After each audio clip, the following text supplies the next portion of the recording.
Dice así la palabra del Señor. Porque todo lo que es nacido de Dios vence al mundo, y esta es la victoria que ha vencido al mundo, nuestra fe. Porque todo lo que es nacido de Dios, ¿cuántos han nacido de Dios? Vence al mundo, y esta es la victoria que ha vencido al mundo, nuestra fe. Amén a la palabra del Señor. El hombre desde su existencia ha deseado la victoria, ha deseado superar al rival, ganar al contrincante, al opositor, y lo ha deseado en muchas áreas, ¿no? En el juego, en la guerra, en la política. La victoria ha sido tan deseada que se le ha puesto ese nombre incluso a los barcos, creyendo que con ese nombre ganarían quizás la batalla, a los hombres que se llaman Víctor, por ejemplo, y ha sido algo totalmente deseado. Se simboliza haciendo V con los dedos, es un símbolo deseado por el hombre. Pero me hace bien porque Juan, el apóstol del Señor, tiene la valentía de decir: nuestra victoria es nuestra fe. Voy a volverlo a repetir. Nuestra victoria no es lo que hacemos, no es como somos, no es de quién hemos nacido. Nuestra victoria es nuestra fe. La palabra que usa Juan para escribir victoria no es la palabra habitual. Es decir, Pablo, por ejemplo, en 1 Corintios 15:57 o Mateo en 12:20, usan la palabra nikos, que significa precisamente victoria. Pero Juan, la palabra que usa es la palabra Nike, N-I-K-E. ¿Por qué? Bueno, en ese contexto había una diosa, que era la diosa de la victoria, que se llamaba la diosa Nike.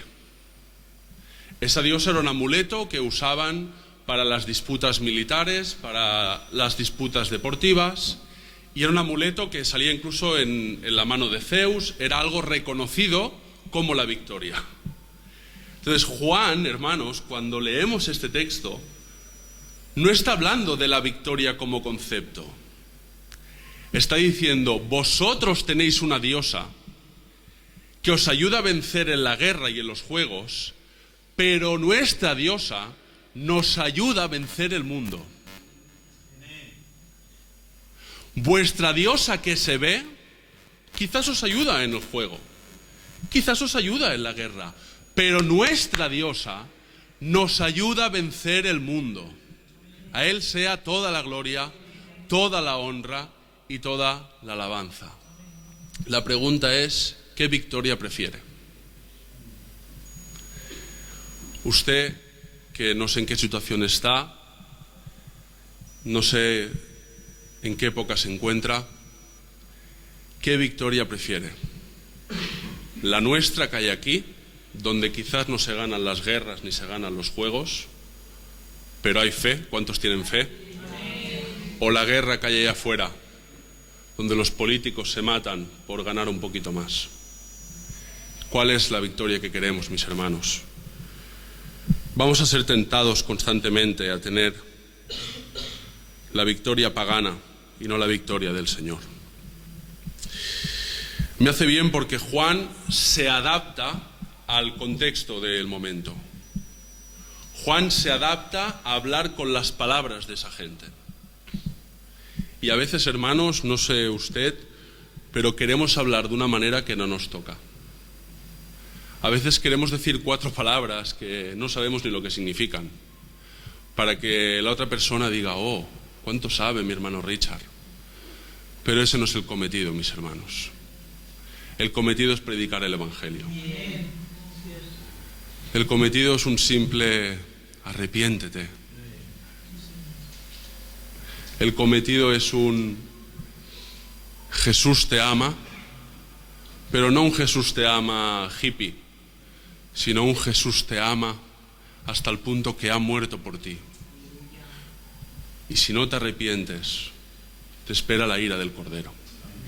Dicho con ese amor que yo no tengo, dicho con esa carga que no tenemos.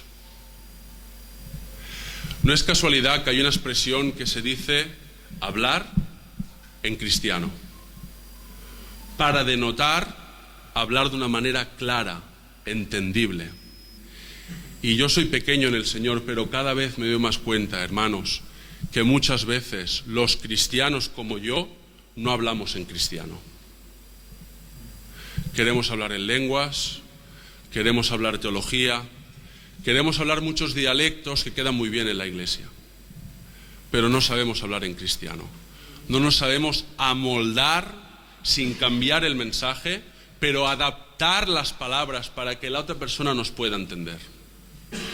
¿Cuántos dicen amén? Amén. El mérito no es entenderse entre vivos, que somos nosotros.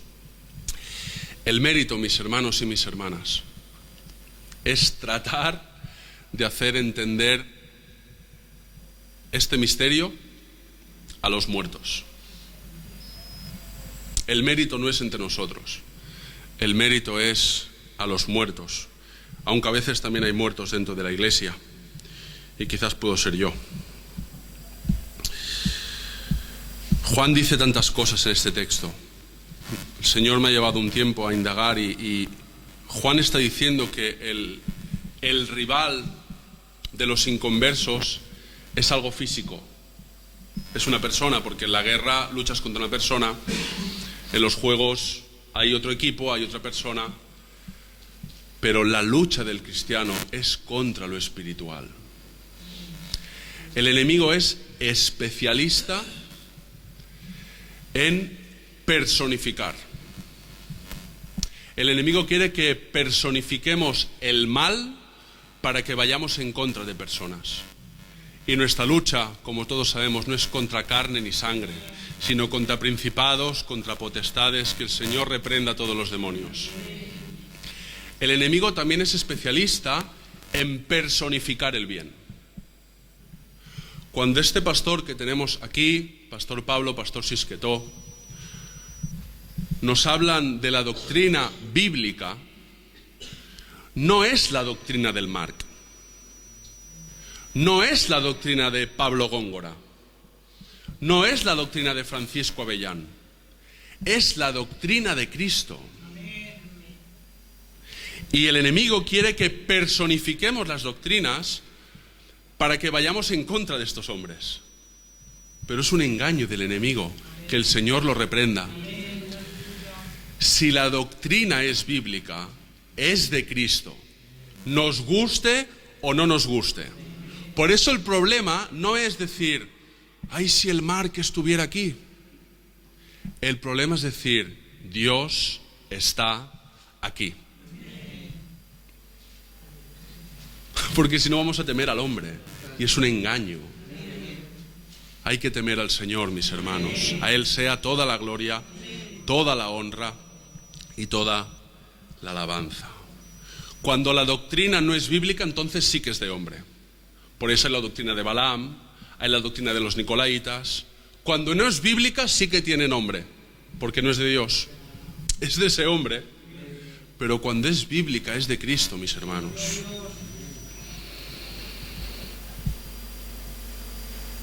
Y de hecho, una de las doctrinas que se introdujo, creo que en 2 iglesias de Apocalipsis, fue precisamente esta, la doctrina de los Nicolaitas, que precisamente habla de esto.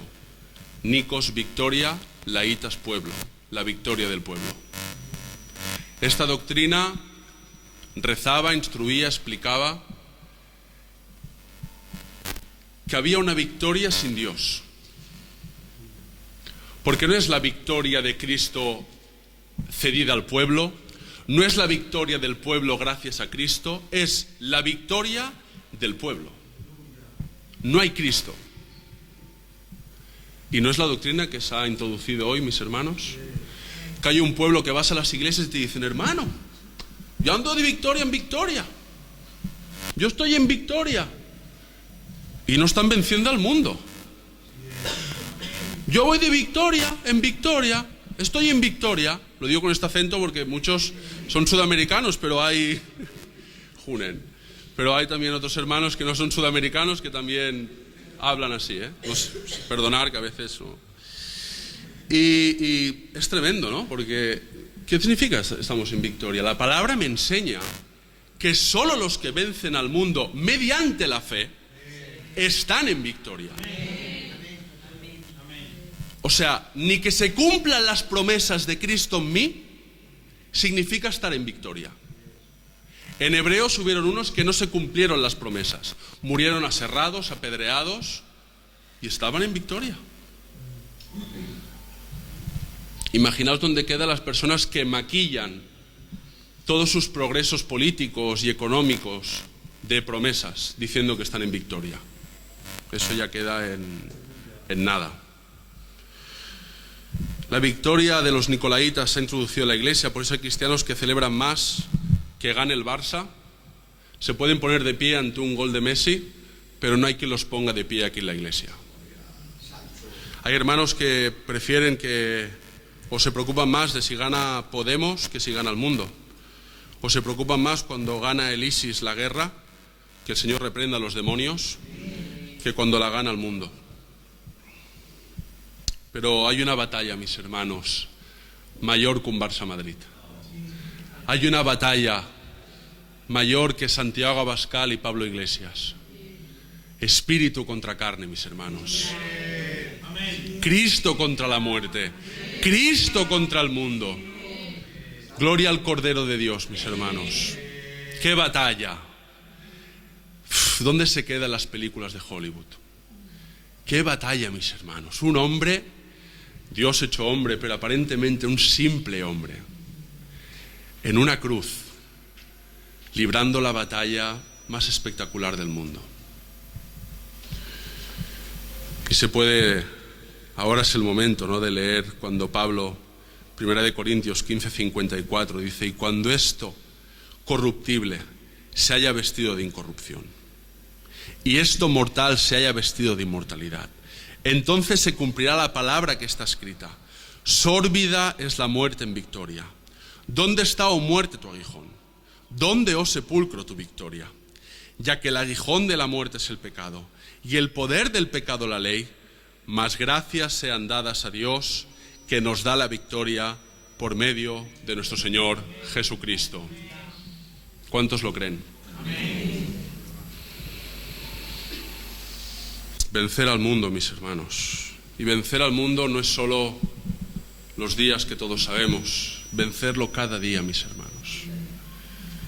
Creo que tan engaño es los cristianos que lo vencen casi cada día, pero los días que todos sabemos no lo vencen, como el engaño que podemos caer nosotros en no vencerlo 10 días al año, pero los 355 que quedan no vencerlo. Creo que es el mismo engaño, mis hermanos. Hay que vencerlo cada día. Y el mundo no solo son fiestas, el mundo es una manera de pensar, es el bienestar, el mundo es anteponer lo terrenal a lo del Señor. Tantas cosas es el mundo, tantas cosas.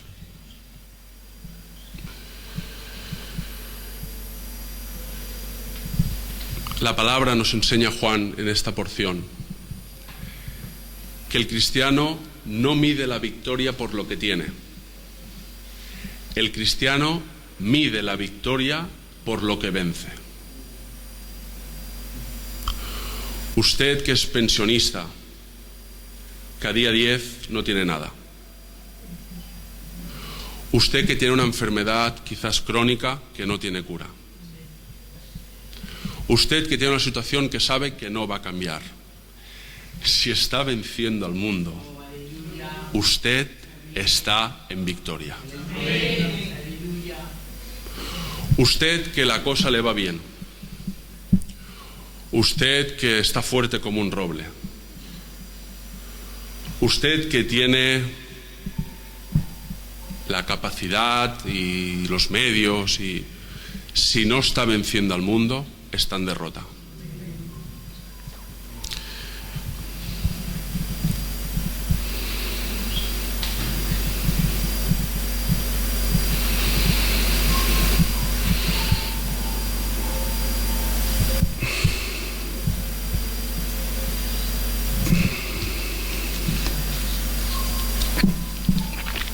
El otro día con mi hija, como he estado un par de días con gripe en casa, vimos una película que se llama Caballo de batalla, de Steven Spielberg.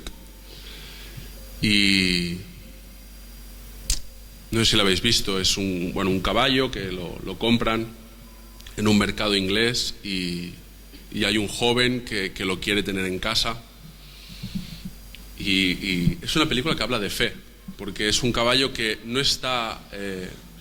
no viene de una estirpe para tirar carros. Es decir, es un caballo que es muy bonito, es un caballo que es elegante, un caballo que para montarlo es precioso, pero no es un caballo para tirar carros.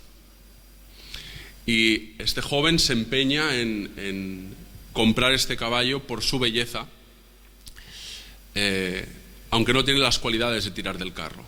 Y compran el caballo, lo intentan ponerlo para arar y el caballo cae, no tiene la fuerza suficiente, no sirve para eso. Pero la fe de este joven en ese caballo, la fe, hermanos, la fe mueve montañas. ¿Cuántos lo creen? La fe, mis hermanos, esta palabra que tiene simplemente 2 letras, es de las cosas más difíciles que nos cuestan, mis hermanos. Todos decimos que tenemos fe, pero a la hora de la verdad, esa fe hizo que al final el caballo pudiera arar, y esa fe hizo que además, luego, pues, que la quiera ver, un general vio en ese caballo algo y sirvió para la batalla. La fe, mis hermanos, la fe mueve montañas. La fe mueve montañas. Y me recordaba, voy acabando, el Proverbio 21:31, cuando dice: el caballo se alista para el día de la batalla, mas el Señor es el que da la victoria. Voy a volverlo a repetir. El caballo, nosotros, se alista para el día de la batalla, pero como decía mi hermano Mariano al principio, es el Señor quien da la victoria. Que nosotros nos alistemos no da la victoria.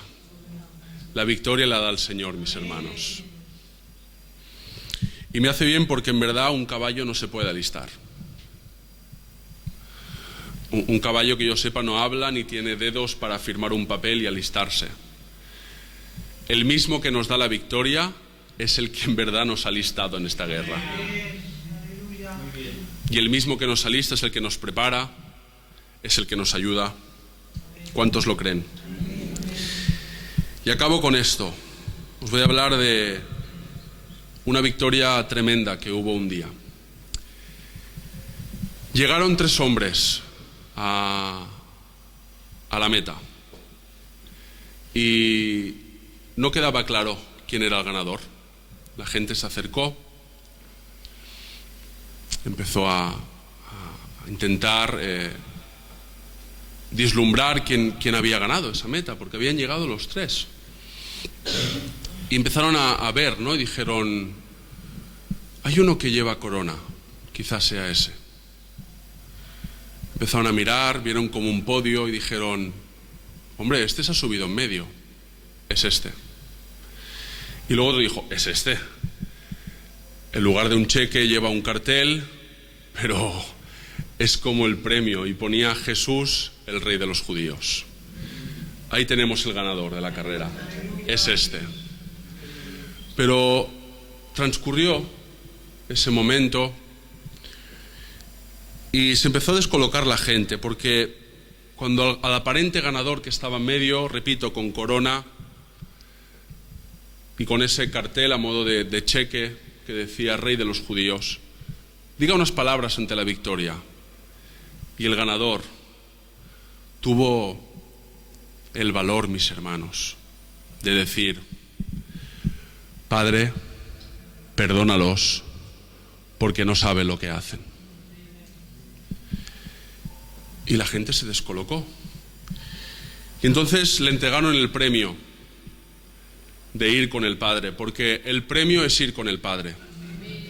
Ese es el premio que tenemos, mis hermanos. Como dice nuestro pastor, el premio no es el cielo, el premio es ir con el Padre. Y el ganador, en lugar de quedarse el premio para sí, quiso compartirlo con sus seguidores.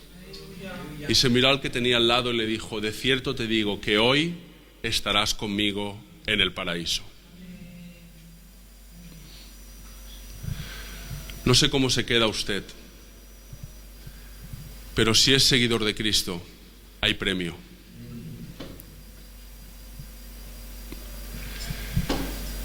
La victoria de la fe tiene premio.